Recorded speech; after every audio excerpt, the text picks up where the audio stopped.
The darkness before dawn at Northfield, Tinian Island, carried the weight of gasoline, oil, and fear. March 10, 1945.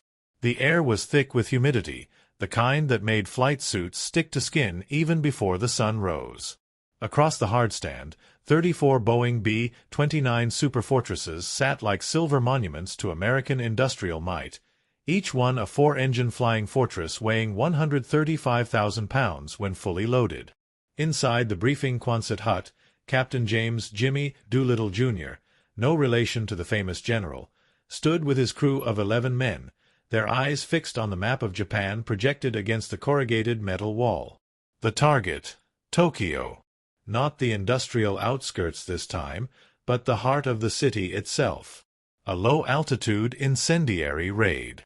The words hung in the air like a death sentence. "Gentlemen," Colonel Morrison's voice cut through the cigarette smoke, "you'll be going in at 8,000 feet. Not the usual 25,000. 8,000. A murmur rippled through the assembled air crews. 8,000 feet put them well within range of every anti-aircraft gun the Japanese had. The 88 mm batteries. The 120 mm heavies. Even the small caliber stuff that usually couldn't touch them.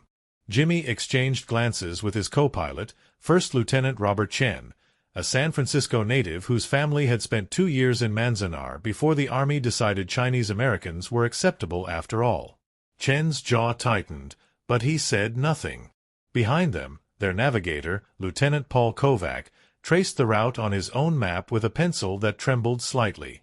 Their aircraft was the Devil's Darling, AB-29-45 MO that had already completed 18 missions. Tail number 44 to 87,657. She had brought them home every time, through flak storms over Osaka, fighter attacks near Nagoya, and a hydraulic failure that nearly put them in the ocean between Iwo Jima and Tinian. Jimmy trusted that airplane more than he trusted most people. The briefing continued. 334 B-29s would participate. They would carry M69 incendiary cluster bombs, containers that burst apart and scattered smaller bomblets filled with napalm gel. The objective was to create a firestorm. To burn Tokyo to ash. Weather reports indicate clear skies, Morrison continued.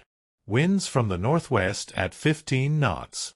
Moon will be 3/4 full, which means you'll have visibility, but so will they. Expected opposition. Heavy. Intel suggests the Japanese have been reinforcing their home island defenses. Expect searchlights, radar-directed flak, and fighter interception, particularly Kawasaki Ki-61s and Nakajima Ki-84s. Jimmy's bombardier, Lieutenant Thomas "Tommy" Brennan from Boston, raised his hand. "What about the return trip, sir? If we're loaded heavy with incendiaries, our fuel margin." "You'll be pushing it," Morrison admitted. "Some of you may need to divert to Iwo. The Marines just secured it 2 weeks ago. The strip's operational, but barely. The Japanese still hold the northern part of the island, so if you go down there, you might end up in a ground fight." The room fell silent. After dismissal, Jimmy's crew walked across the tarmac toward their aircraft. The sun was just beginning to paint the eastern horizon orange and pink. Beautiful. The kind of sunrise that made you forget there was a war on, made you forget that in a few hours you'd be trying to burn a city full of people. Enemy people, yes, but people nonetheless, while they tried to blow you out of the sky. Flight Engineer Technical Sergeant Mike O'Brien, a barrel-chested Irishman from Chicago, ran his hand along the fuselage. "She's ready, Captain. I personally checked every rivet, every wire, every gauge. 4 Wright R-3350 engines, each one purring like a kitten. Well, a very large, very loud kitten." Radio operator Technical Sergeant David Goldstein was already in his position, testing the communication equipment. The radio in AB-29 was a lifeline, and /APN, 4 radio compass, liaison transmitter, command radio. Without it, you were flying deaf and dumb. The gunners, Sergeant William Buck Harrison on the tail guns, Sergeant Frank Romano and Corporal Charlie Matsuda on the side blisters, and Corporal James Walker on the top turret, were loading ammunition belts for the .50 caliber Browning machine guns. Each gun position had been meticulously maintained. In the pressurized cabin of a B-29, at high altitude, these guns were the only thing standing between you and a determined Japanese fighter pilot. But today they wouldn't be at high altitude. Today they would be low enough to see faces in the streets below, if there were any light. Low enough that the fighters could make multiple passes. Low enough that every gun in Tokyo could reach them. Jimmy climbed through the forward hatch and settled into the left seat of the cockpit. The instrument panel stretched before him. Dozens of gauges, switches, levers, indicators. Airspeed, altitude, fuel mixture, propeller pitch, manifold pressure, cylinder head temperature, oil pressure for each engine. Flying a B-29 was like conducting an orchestra where every instrument could kill you if you didn't pay attention. Chen slid into the right seat, and together they began the pre-flight checklist. A ritual they'd performed so many times it had become almost religious. Battery switch. On. Inverters. On. Fuel shut-off valves. Open on all tanks. Outside, the ground crew pulled the chocks from the wheels. The massive propellers on engines 1 and 2 began to windmill as O'Brien hit the starter switches. The Wright Cyclone engines coughed, belched smoke, and then roared to life with a sound like thunder. Then engines 3 and 4 joined the chorus. The Devil's Darling trembled, eager, alive. At 0600 hours, the lead aircraft began taxiing. One by one, the great silver bombers rolled toward the runway, a procession of American air power that would have been unimaginable just 4 years earlier, when Pearl Harbor burned and the Pacific Fleet lay in ruins. Jimmy advanced the throttles, and the Devil's Darling lurched forward, 56 tons of aluminum, steel, fuel, and explosives moving with surprising grace. The runway stretched ahead, newly scraped from coral and volcanic rock by Seabees who had worked around the clock. Tinian Tower, this is Devil's Darling. Request permission to take off. Devil's Darling, you are cleared. Winds light and variable. Good hunting. Throttles forward. The 4 engines screamed. The bomber accelerated, slowly at first, then faster, the runway blurring beneath them. At 120 miles per hour, Jimmy pulled back on the yoke, and the Devil's Darling lifted into the air, climbing steadily into the brightening sky. Ahead, 3.5 hours of over-water flying. Then Tokyo. Then hell. The Pacific stretched beneath them like hammered metal, reflecting the morning sun in 1,000 glittering fragments. Inside the pressurized cabin, the temperature was a controlled 70 degrees, but Jimmy could feel the sweat beginning to form under his leather flight jacket. Not from heat. From anticipation. 3 hours into the flight, they crossed into Japanese airspace. Kovac's voice crackled through the intercom from his navigator's position in the nose. Captain, I have Mount Fuji visual. 12 o'clock, distance approximately 80 miles. Tokyo should be visible in 15 minutes. Jimmy scanned the horizon. The sacred mountain rose like a ghost against the sky, its snow-covered peak serene and indifferent to the war being waged around it. He'd seen it before on previous missions, but always from 25,000 feet, where the world looked like a map and death seemed abstract. Today they were at 8,000 feet. Today everything would be personal. All positions, check in, Jimmy ordered. One by one, the crew responded. Bombardier ready. Navigator ready. Flight engineer showing normal readings on all 4 engines. Oil pressure holding steady, fuel consumption within parameters. Gunners reporting clear skies, no bogeys yet.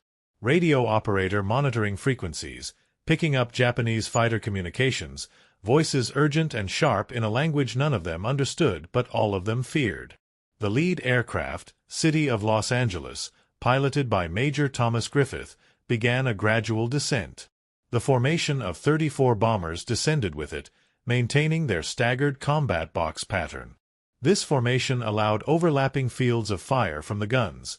If one bomber was attacked, 5 others could bring their .50 calibers to bear on the attacker. But at low altitude, the formation also meant they were a massive target. Chen pointed ahead. Jesus Christ! The city appeared on the horizon, but it wasn't the city they expected. Tokyo was already burning. The lead squadrons, which had arrived 20 minutes earlier, had done their work well, too well. Even from this distance, 50 miles out, they could see the glow. Not the orange of sunset, but the angry red of a firestorm. Columns of smoke rose thousands of feet into the air, black and dense, roiling like something alive and furious. "They're burning the whole damn city," Goldstein whispered over the intercom. Tommy Brennan, in the bombardier's position in the transparent nose cone, had the best view. "I see the fires. Sweet Mother of God, I see hundreds of fires. The whole downtown district is going up." As they drew closer, the reality of what they were doing began to settle over the crew like a suffocating blanket. This wasn't a precision strike against a factory or a military base. This was area bombing. Terror bombing. The kind of thing they'd condemned the Germans for doing to London. But after 4 years of war, after Pearl Harbor, Bataan, the Death March, the reports of prisoner massacres, the kamikaze attacks that had killed thousands of sailors, mercy had become a luxury no one could afford. At least, that's what they told themselves. The searchlights clicked on first. Dozens of them, stabbing up through the smoke like luminous fingers, swinging back and forth across the sky, hunting. When one caught an aircraft, others would converge on it, pinning it in a cone of light that made it visible to every gun crew in the city. "Searchlights active," Walker reported from the upper turret, counting at least 40 beams. Then the flak began. The first burst appeared to their left, a black flower of shrapnel blooming at their altitude. Then another, closer. Then a barrage. The Japanese gunners were using radar fire control, calculating altitude and speed, then sending up curtains of steel through the exact point in space where the bombers would be in 5 seconds, 10 seconds, 15 seconds. A B-29 to their right, Coral Queen, took a direct hit. The explosion was instantaneous. One moment there was an aircraft, the next moment there was a fireball. Pieces of wing, fuselage, and bodies tumbled through the smoke. No parachutes. No survivors. "Holy shit!" Romano screamed from his blister position. "Coral Queen she's gone." "Stay focused," Jimmy barked, fighting to keep his voice steady. "Navigator, time to target?" 2 minutes, Captain. Bombardier, you should have visual." Tommy was already bent over his Norden bomb sight, one of the most sophisticated and secret pieces of equipment in the American arsenal. Through the crosshairs, he could see the target area, what had been designated as a densely populated residential district. Now it was an inferno. The streets were rivers of flame. Buildings collapsed in slow motion, sending up fountains of sparks. He could see tiny figures running, trying to escape the fire that was consuming everything. He pushed the thought away. There was no room for doubt at 8,000 feet over enemy territory. "Bomb bay doors opening," Tommy announced. The bomb bay doors hinged open with a hydraulic whine, immediately creating additional drag. The aircraft slowed slightly, became less stable. Through the open bay, the firestorm below was even more visible, a vision of hell made real. But before Tommy could initiate the bomb run, the Devil's Darling shuddered violently. Crack. The sound of shrapnel hitting aluminum is distinctive, a sharp, metallic snap followed by the whistle of wind through torn metal. A flak burst had detonated close enough that the shrapnel pattern had stitched a line across the right wing, punching dozens of holes through the thin skin. "Hit on the starboard wing," O'Brien shouted, his eyes glued to the engine instruments. Engine 3 showing elevated temperature. Oil pressure fluctuating. Jimmy's hands tightened on the yoke. Engine 3 was the inboard right engine. If it failed, they could stay airborne on 3 engines, but their performance would be degraded. Getting back to Tinian would become problematic. "Can you keep it running?" O'Brien's fingers danced over the engine controls, adjusting fuel mixture, checking the fire warning lights. "Trying, Captain." Temperatures climbing but still in the yellow. No fire indication yet. Another flak burst, this one so close that the concussion wave rocked the entire aircraft. Shrapnel rattled against the fuselage like hail. More holes appeared in the aluminum skin. "We need to get these goddamn bombs off and get out of here," Chen said, his voice tight. "Bombardier status?" Jimmy demanded. "Almost there," Tommy replied, his voice eerily calm.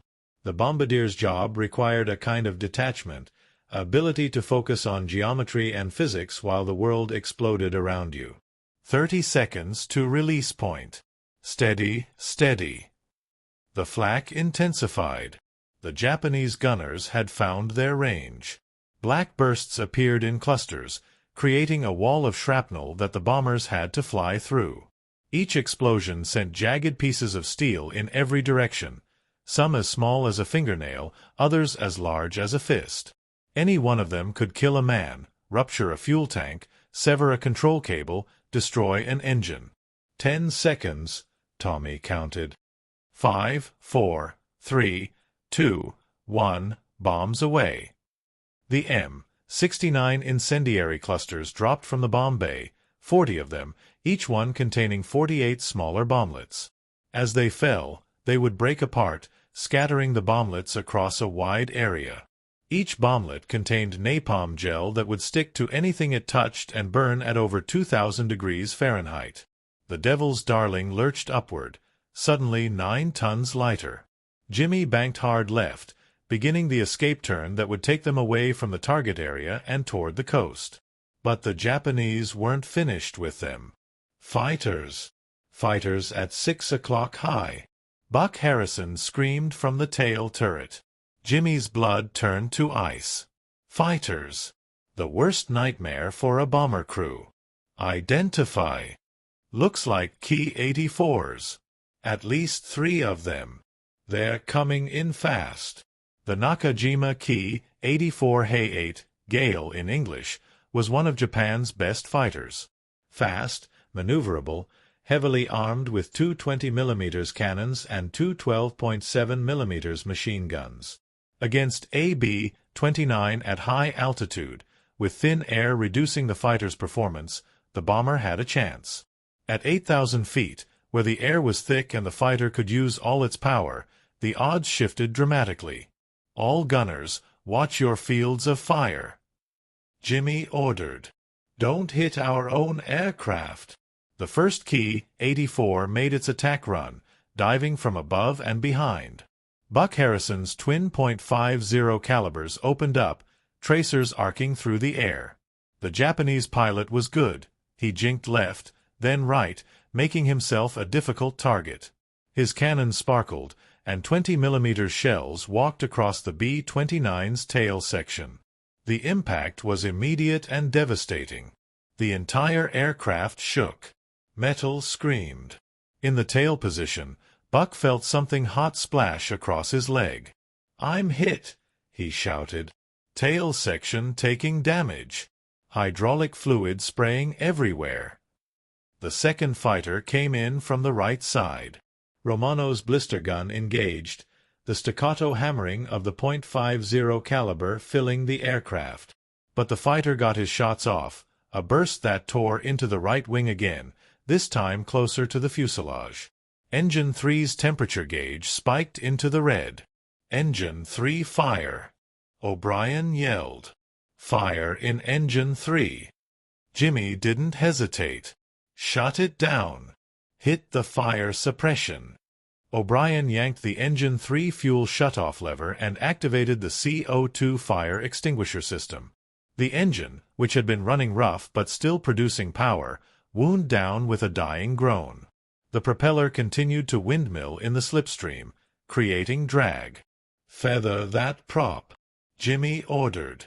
O'Brien hit the feathering button, rotating the propeller blade's edge on to the wind to reduce drag. Slowly, the propeller stopped spinning. The Devil's Darling, now down to 3 engines and with battle damage affecting her aerodynamics, began to lose altitude. From 8,000 feet to 7,500. Then 7,000. The third fighter was positioning for his attack run when Walker, in the upper turret, caught him in a perfect deflection shot. The .50 caliber bullets stitched across the Key 84's engine cowling. Smoke poured from the fighter. The pilot pulled up sharply, then his canopy flew off and he bailed out, parachute blossoming white against the smoke-darkened sky. "Got him!" Walker shouted, triumph and terror mixing in his voice. But the damage was done. The Devil's Darling was bleeding. Hydraulic fluid was streaming from the tail section. Engine 3 was dead. The right wing had dozens of holes in it, some large enough to put a fist through. Fuel was leaking from a punctured tank, leaving a fine mist in the air behind them. And they were still 1,400 miles from Tinian. "All stations, damage report," Jimmy ordered, keeping his voice as calm as he could manage. The reports came in, and none of them were good. The tail hydraulics were gone, which meant the tail gunner's position had lost power. Buck was wounded. A shrapnel fragment had caught him in the thigh, not life-threatening but bleeding heavily. The right wing structure was compromised. They were losing fuel at a rate that made reaching Tinian impossible. But the worst news came from Goldstein. "Captain, I'm picking up more fighter chatter. Sounds like they're vectoring another squadron toward us. And, Captain, our IFF transponder is dead. I think it took shrapnel." The IFF, identification friend or foe, was how American aircraft identified themselves to their own forces. Without it, when they reached Iwo Jima, the Marines manning the anti-aircraft batteries would see an unidentified aircraft approaching and might very well shoot them down. Jimmy looked at Chen. The co-pilot's face was pale but determined. "We're not making it back to Tinian," Chen said quietly. "No," Jimmy agreed. "But we might make Iwo. If we can stay in the air that long. If the aircraft holds together. If we don't run out of fuel first." "That's a lot of ifs, Captain." "Yeah," Jimmy said, advancing the throttles on the 3 remaining engines, coaxing every bit of power he could get. "It is."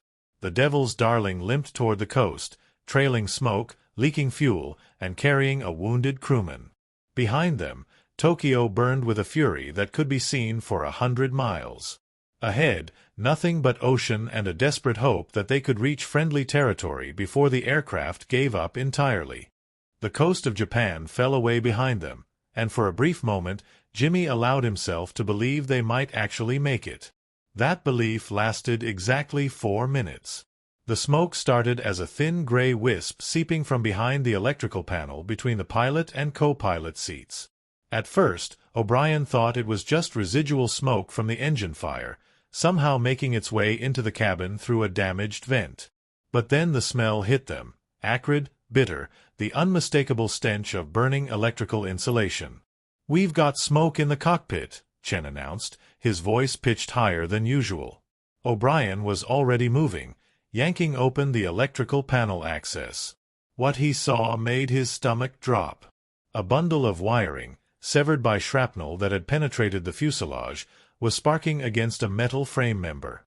Each spark created more smoke. And those wires carried power to crucial systems. Some of the flight instruments, the radio transmitter, the fuel transfer pumps. "Can you isolate it?" Jimmy demanded, fighting to keep the aircraft level while Chen took over monitoring the instruments. "Working on it." O'Brien grabbed wire cutters, but the smoke was thickening fast, making it hard to see. The pressurization system, still working but damaged, was pulling the smoke throughout the entire aircraft through the ventilation ducts.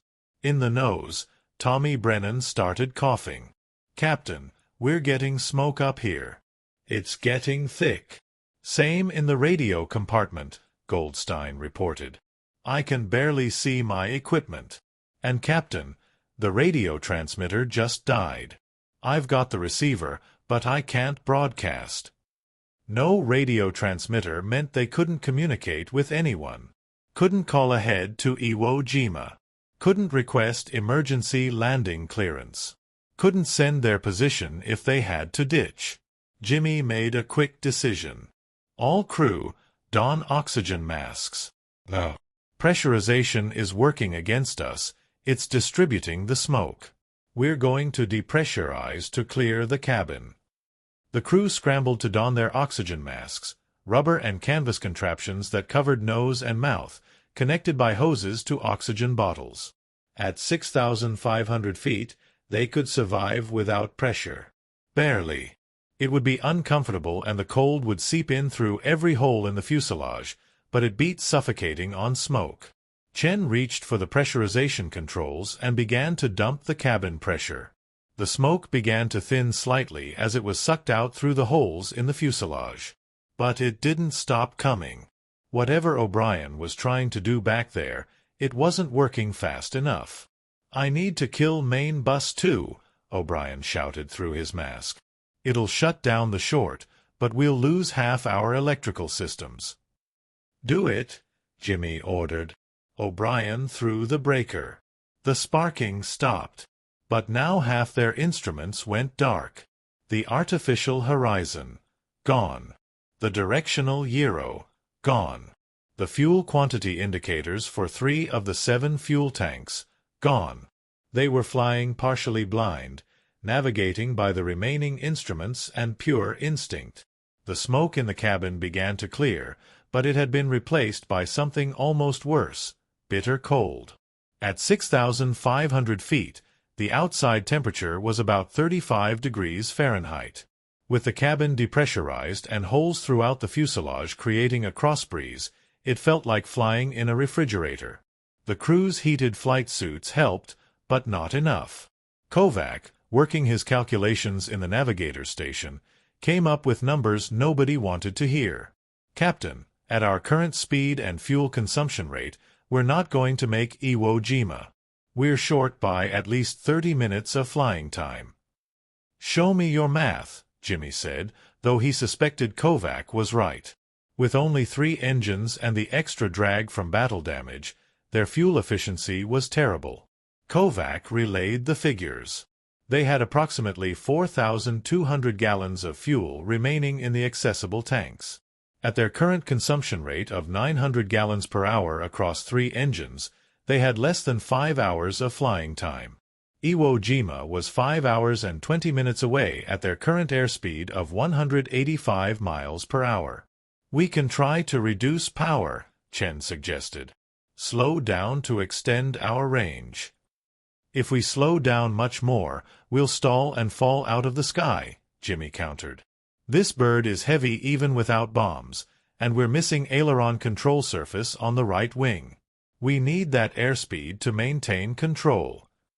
The Devil's Darling droned on across the empty Pacific.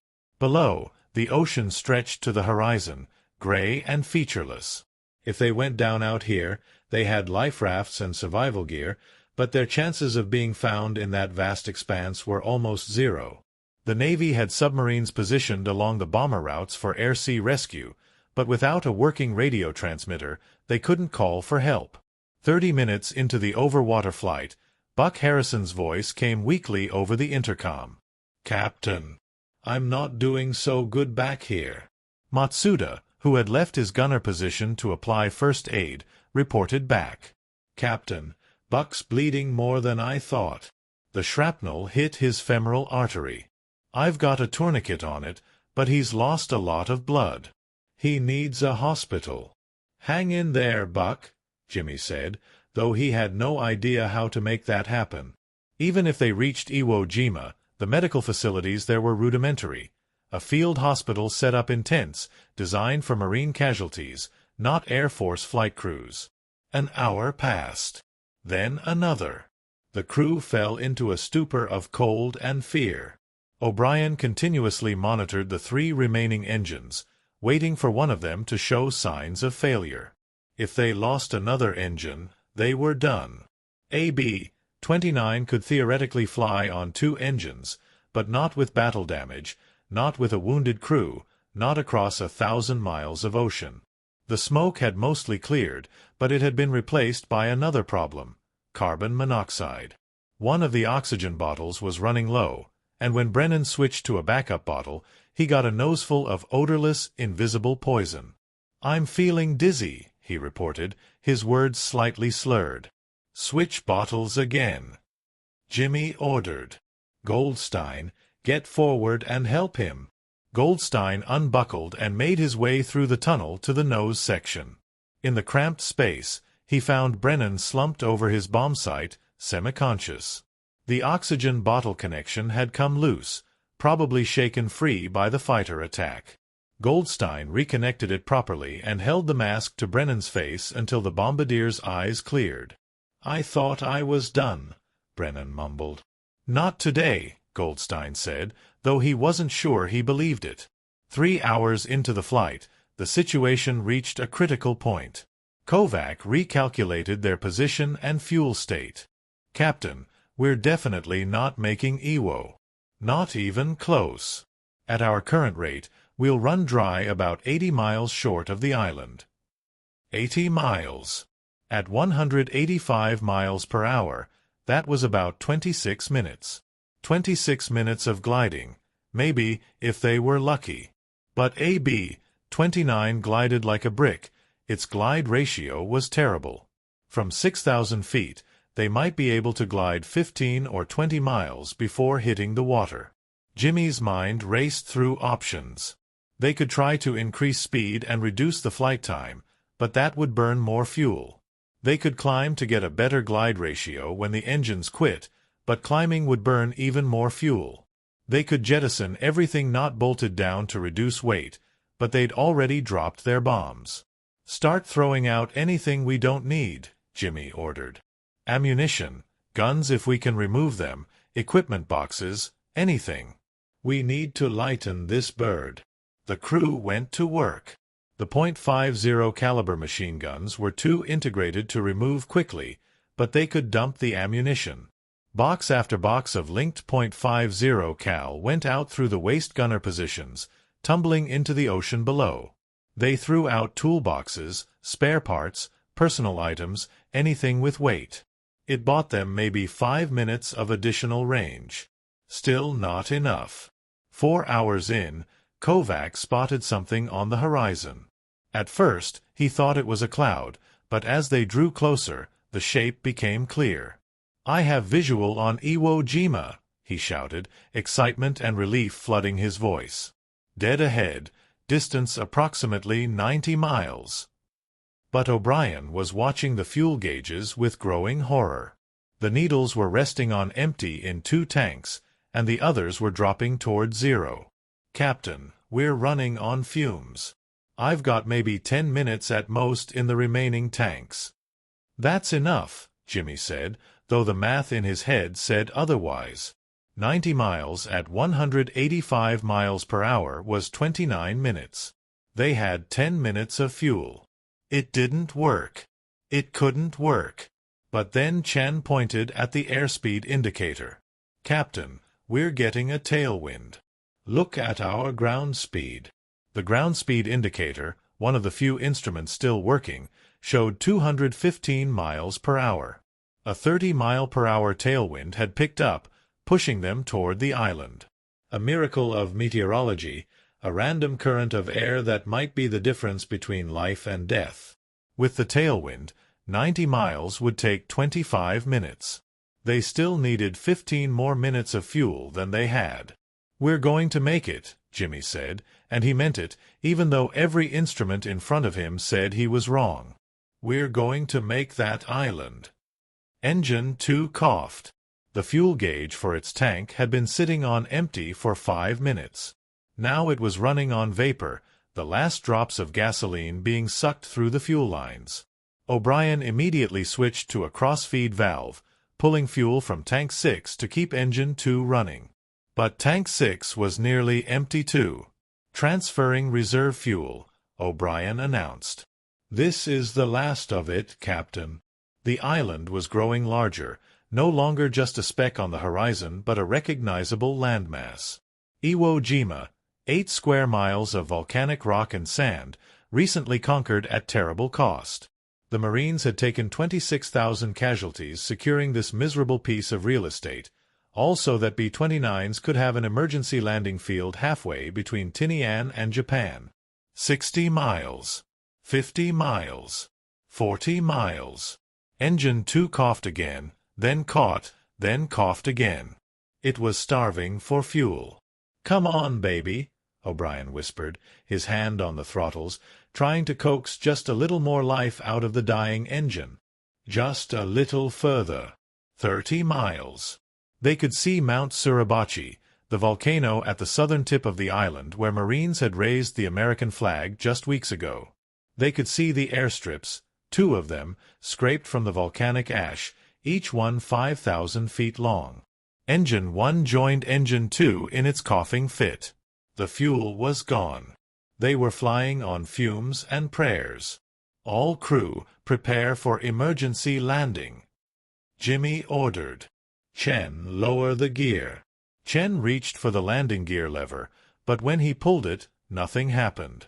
No hydraulic pressure. The system had been destroyed in the fighter attack. "Gear won't come down. No hydraulics. We'll have to use the emergency system."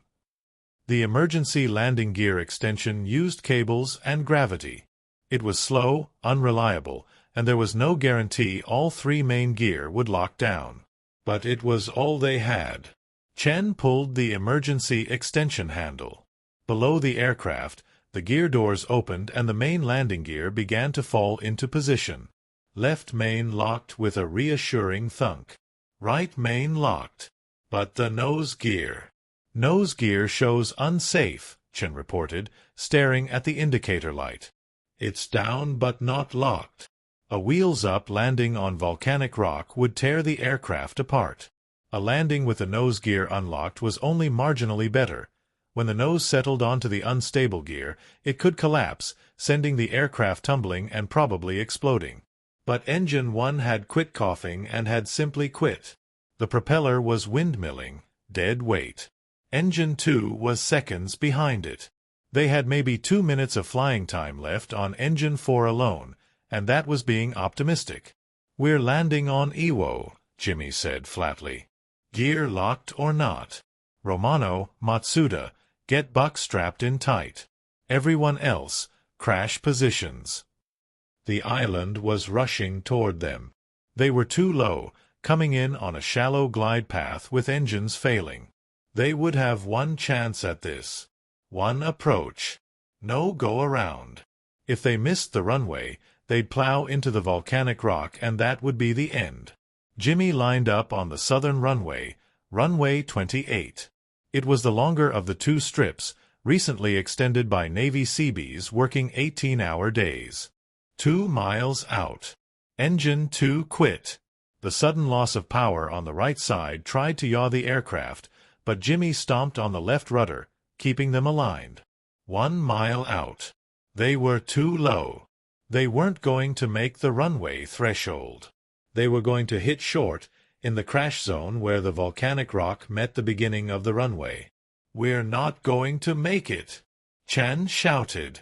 "Yes, we are," Jimmy said through gritted teeth, and he did something that defied every instinct of self-preservation. He pushed the throttle on Engine 4, the only remaining engine, to the firewall. Full power. Maximum boost.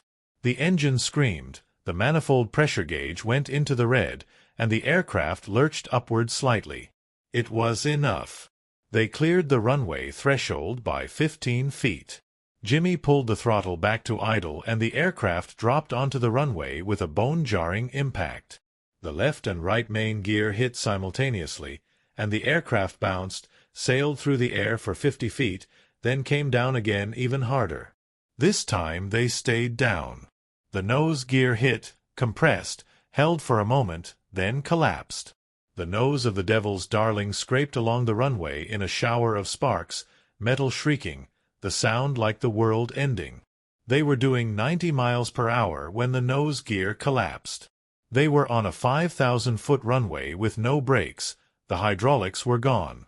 Jimmy and Chen stood on the rudder pedals, trying to use aerodynamic drag to slow the aircraft, but it wasn't enough. 4,000 feet of runway remaining. 3,000. 2,000. At the end of the runway was a bulldozer, parked there by Seabees who had been working on extending the strip. Beyond the bulldozer was volcanic rock and then ocean. "We're not going to stop," Chen yelled. Jimmy saw the bulldozer approaching at terrible speed. He made a snap decision that probably saved their lives. He kicked the right rudder hard, turning the aircraft off the runway to the right.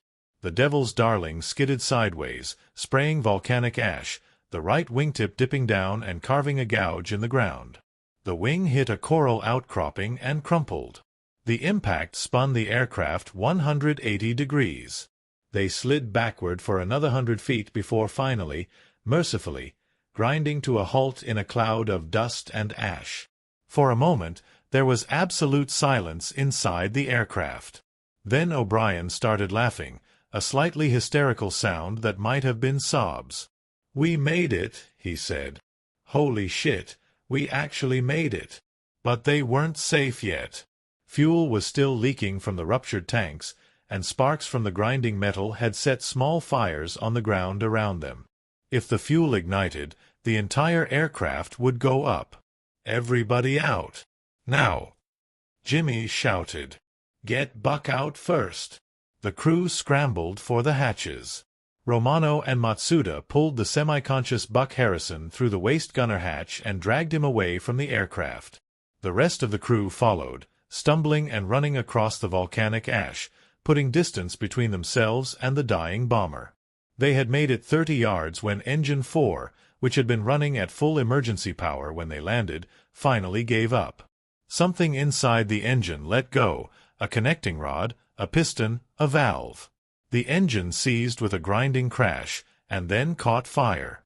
The fire spread to the fuel leaking from the ruptured wing tanks. A small flame became a large flame became an inferno. Within seconds, the entire aircraft was burning. 4 years of American industrial might and 18 successful missions reduced to twisted metal and smoke. The crew sat in the volcanic ash, watching their aircraft burn, too exhausted to move any further. Around them, Marines and Seabees were running toward them, bringing fire extinguishers and medical gear, shouting questions nobody had the energy to answer. Jimmy counted his crew.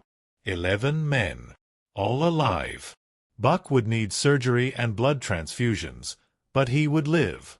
The rest had minor injuries, cuts, bruises, smoke inhalation, cold-induced shock. Behind them, the Devil's Darling burned to her skeleton, the aluminum skin melting, the steel framework standing stark against the gray sky for a few minutes before finally collapsing in on itself. They had flown a mortally wounded aircraft across 1,400 miles of ocean on failing engines and fumes, with smoke filling the cabin and death waiting at every mile. They had made it home through a combination of skill, determination, and impossible luck.